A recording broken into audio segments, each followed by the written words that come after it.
गत किछि दिन हेब ओडिशारे शीतर लहरी जारी रहिथिबा बेले वर्तमान किछि स्थान रे वर्षार संभावना रहिछि।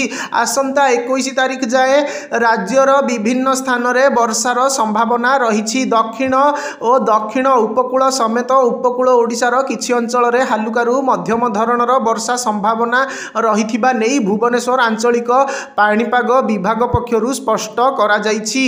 आज मध्य पाग मेघुआ रहिथिबा बेले आसंता काली मध्य पाग समान रहिबो बोली आकलन करा जाइछि। बंगोपसागर रे सृष्ट लघुचाप क्षेत्र प्रभाव रे वर्षा संभावना रहिथिबा आंचलिक पाणीपाग केन्द्र निर्देशिका मनोरमा महांती कहिसंती।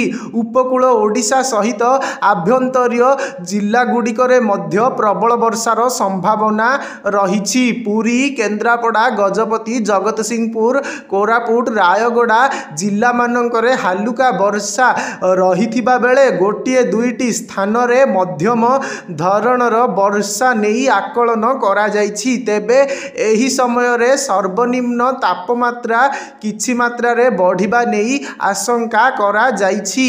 वर्तमान जदि देखिबा गत 24 घंटा रे तापमात्रा 2 रु 4 डिग्री वृद्धि पाइछि। तेबे वर्षार परिमाण कमिबा सहित तापमात्रा मध्य कमिबो बोली कुहा जाइछि।